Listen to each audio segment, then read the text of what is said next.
So exactly how do you check your library account and exactly what can the library provide for you? Hi, I'm Jeff Griffin, and in this episode, we're going to make your library account something you can easily access and what services we can provide, right? So first of all, you want to know, how do we get to the library website? Well, you go to the main seminary webpage, Academics and Admissions. You then click on the going left to right, the fourth column, and there, right there in the center, is libraries and the writing center. Well, when you click on the library, you will see this, and you can easily access our catalog and find out all kind of information on your account. So when you do click on the catalog, this is basically what you're going to see. It's just the search parameters that you're used to: author, title, subject, keyword, even ISBN. Very convenient there, and when you do a search, you'll often see the covers of the books. Oftentimes the table of contents is even available. That's really cool. So just a number of things there that you'll find very helpful. But I want to direct your attention for a moment to the top of the screen. There in the dark purple, that's where you can access your account.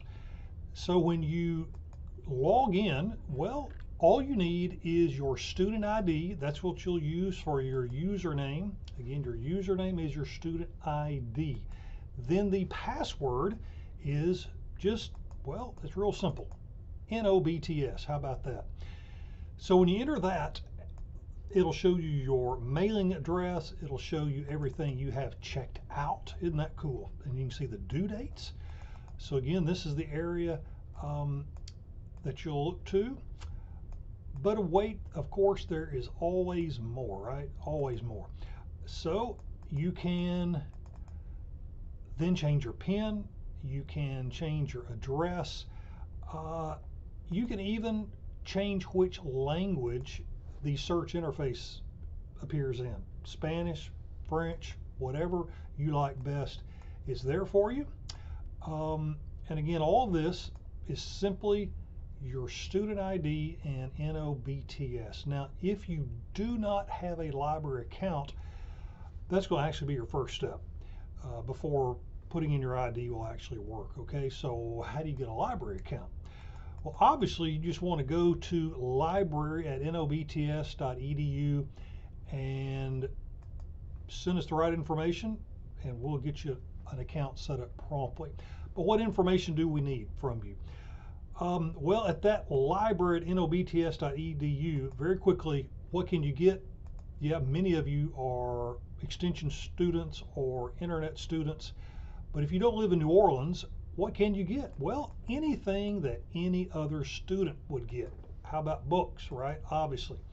How about photocopies of journal articles? Yes, and we will ship these to you. Yes, you can go postal. We'll be happy to mail these to you, and then you'll just pay to have it shipped back, but there is no charge for shipping items out to you. So again, what do we need from you? Well, it's very simple. There's just 5 things. What are those 5 things? Well, obviously your student ID, right? We need a street address so we can mail you things. Please don't send us a P.O. box. The post office just doesn't like that, right? A street address. So your student ID, your program of study, undergrad, grad, doctoral, a good daytime phone number, a street address, but most of all, the author, title, and call number. Yeah, we need that call number especially because it keeps us from having to go to the system ourselves. It takes a lot of extra time. You're already looking up the items online, right? The call number is right there, so go ahead and cut and paste it into your email. That'll save us a lot of time and help us to get your package in the mail the same day you send the email.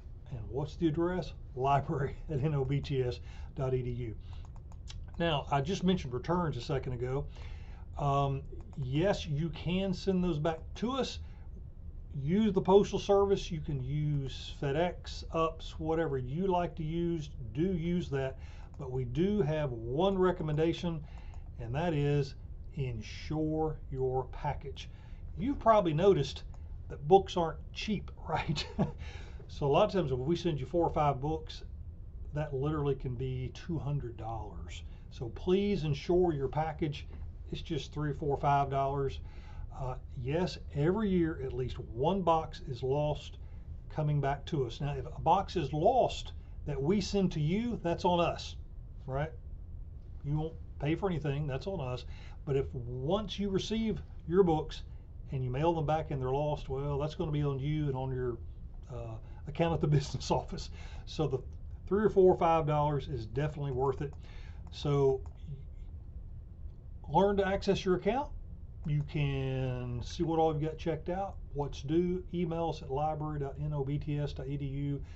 Take advantage of all our services. Yes, you can even email us at that same address for interlibrary loans.